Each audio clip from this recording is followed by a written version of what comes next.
Good morning प्यारे बच्चों, मैं हूं आपकी एजुकेटर पूर्णिमा दर सिंह और हम आपकी वर्कशीट नंबर 56 करेंगे। मुद्रा एवं साख वाला चैप्टर हम ये पढ़ रहे हैं। ये आपकी इकोनॉमिक्स का थर्ड चैप्टर है। इसमें हमने अभी तक क्या क्या समझ लिया। हमने बैंकों के बारे में देखा कि बैंकों के पास पैसा कहाँ से आता है, आरबीआई बैंकों के लिए क्या काम करता है, आरबीआई का काम क्या होता है, बैंक का क्या काम होता है। ठीक है, फिर हमने समझा समर्थक ऋणाधार क्या होता है। अब हम जानेंगे जो साख होता है, जो क्रेडिट होता है, ठीक है, उसकी शर्तें क्या होती है। तो साख की जगह कई बार क्वेश्चन में आपका ऋण की शर्तें भी आ सकता है। ठीक है, साथ के साथ अभी इसको ठीक कर लें। ऋण की शर्तें भी आपके क्वेश्चन में आती है। ऋण की शर्तें क्या होती हैं, ठीक है, क्योंकि एनसीईआरटी में ऋण की शर्तें लिखा हुआ है, साख की शर्तें क्या होती हैं। अब देखो, जैसे मैंने आपको कहा था कि जो समर्थक ऋणाधार है वो तो वो चीज होती है जब जो हम लोन लेने के लिए कोई चीज गिरवी रखाते हैं। ठीक है, जो सिक्योरिटी के लिए, गारंटी के लिए रख देते हैं, जो लोन देने वाला होता है वो उसको एज ए गारंटी रख लेता है। अब साख की शर्तें, जब आपको लोन दिया जाता है तो आप बैंक से लोन देने के लिए जाते हैं या फिर आप किसी से भी लोन लेते हैं, तो आपसे कहता है भाई मैं इतनी तो आपसे ब्याज की दर लूंगा, इतना मैं आपसे ब्याज लूंगा।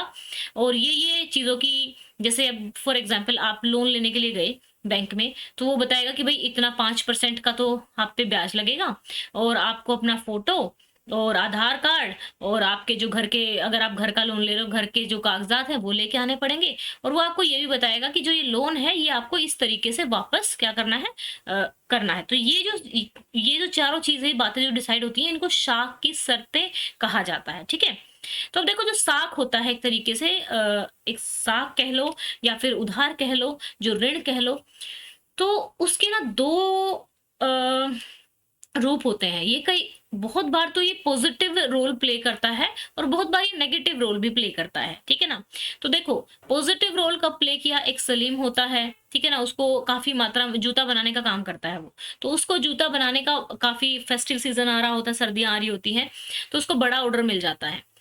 तो अब उसको और मजदूर भी लगाने हैं काम को पूरा करने के लिए, और नया सामान लेकर आने के लिए उसको ज्यादा पैसे भी चाहिए हैं।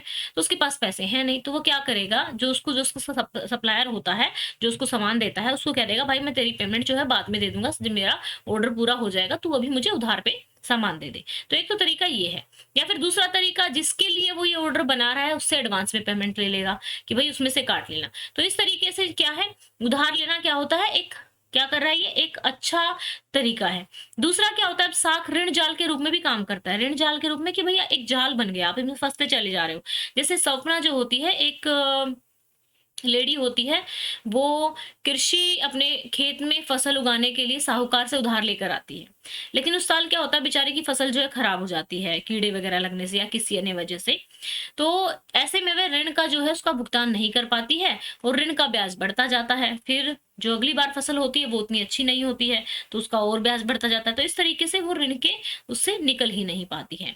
अब देखो बच्चों, गांव में क्या होता है आजकल क्या मतलब काफी टाइम से एक ट्रेंड चल रहा है कि गांव के ही लोग आपस में मिलके 15 से 20 लोग आपस में मिलके क्या करते हैं, एक ग्रुप बना लेते हैं, एक समूह बना लेते हैं। उस समूह में वो क्या करते हैं, फॉर एग्जाम्पल वो 100 रुपए 20 लोगों ने डाले, ठीक है, 100 रुपए 20 लोगों ने डाले, या ये लगा लो एक एक हजार जो है 20 लोगों ने डाले, सॉरी, तो ये 20,000 हो गई। ठीक है, तो अब मान लो एक बंदे को जरूरत पड़ी, एक साथ तो सबको जरूरत नहीं पड़ेगी, एक बंदे को जरूरत पड़ी तो यहाँ से पैसे ले लेगा और जो इंटरेस्ट उसको मिलेगा वो पूरे ग्रुप में बांट दिया जाएगा। तो जब ये ग्रुप जो होता है, जो समूह होता है, काफी समय तक कार्य करता रहता है, तो बैंक भी ग्रुप के नाम पे लोन दे देता है। तो हमारा क्या हेल्प करता है ये, कम ब्याज पे ऋण मिल जाता है हमें, और बिना हमें कोलेटरल यानी कि जो समर्थक ऋणाधार होता है कुछ कुछ डॉक्यूमेंट भी जमा नहीं कराने पड़ते। ठीक है, पूंजी इकट्ठी हो जाती है, सेविंग होती रहती है, जिनको पैसे की जरूरत नहीं होती घर में। ठीक है, निर्धन महिला एक साथ बैठ के जो है इकट्ठा हो जाती हैं और अलग अलग मुद्दों पर, क्योंकि मेंबर्स मिलते हैं तो अलग अलग मुद्दों पर चर्चा की जा सकती है। ठीक है, तो चलिए, साख की शर्तों से आप क्या समझते हैं ये मैंने समझा दिया है। चलो अब इसके क्वेश्चन आंसर लिखेंगे। कोशिश किया करो खुद लिखने की, एक बार समझने के बाद वर्कशीट को जब तक समझने के बाद थोड़ी देर बंद करके एक बार क्वेश्चन को अपने माइंड में सोचने की कोशिश किया करो, इससे आपके जो एग्जाम में है थोड़ा इजी हो जाएगा। चलिए, साख की शर्तें या ऋण की शर्तें, दोनों में से कुछ भी लिखा हुआ आ सकता है आपके एग्जाम में। ब्याज दर, समर्थक ऋणाधार, दस्तावेज और ऋण चुकाने का तरीका आदि को साख की शर्तें कहा जाता है। ठीक है, ये सारे जो डॉक्यूमेंट होते हैं साख की शर्तों में आते हैं। अब चलते हैं नेक्स्ट में। स्वयं सहायता समूह के महत्व पर एक नोट लिखिए। तो पहला हमारा क्या है, ग्रामीण गरीब विशेषकर महिलाओं को संगठित करता है, उचित ब्याज दर पर ऋण प्रदान करता है, समर्थक ऋणाधार के बिना ऋण प्रदान करता है, सदस्यों को बचत करने में हेल्प करता है और नंबर 5 विभिन्न सामाजिक जो मुद्दे होते हैं उन पे चर्चा करने का एक मंच बन जाता है। क्योंकि ग्रुप में इकट्ठा होते हैं तो वो बातें तो करते ही हैं, जो भी चल रहा होता है। अब ऋण जाल कैसे शुरू होता है और व्याख्या करनी है, 2 उदाहरण भी देने हैं। ऋण जाल तब शुरू होता है जब कोई पैसे उधार लेता है लेकिन निर्धारित समय पर वापस नहीं कर पाता है। फिर वे उस उधार को चुकाने के लिए और लोन लेते हैं। ठीक है? जैसे एक किसान से अपना खेती के खर्च को पूरा करने के लिए लेती है, ये एग्जाम्पल जो है आप लिख देना। ठीक है? अब कर्ज ने सलीम के जीवन में सकारात्मक भूमिका निभाई। तो आपको ऐसे ही कोई 2 उदाहरण बताने हैं, आपका परिवार या रिश्तेदार जिनके अरे यार मक्खी परेशानी करे जा रही है, जिनके जीवन में क्रेडिट ने सकारात्मक भूमिका निभाई हो। तो देखो यहाँ पे मैंने 2 एग्जाम्पल लिए हैं कि मेरे भाई ने अपना ऑनलाइन सब्जी व्यवसाय शुरू किया तो उसने क्रेडिट लिया या फिर ऋण लिया, लिख सकते हो यहाँ पे क्रेडिट नहीं लिया और लाभ कमाने के बाद उन्होंने कर्ज वापस कर दिया। इसलिए ऋण ने उसका व्यवसाय चलाने में मदद की। तो यहाँ पे सकारात्मक भूमिका निभाई है।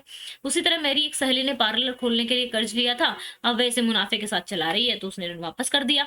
ठीक है?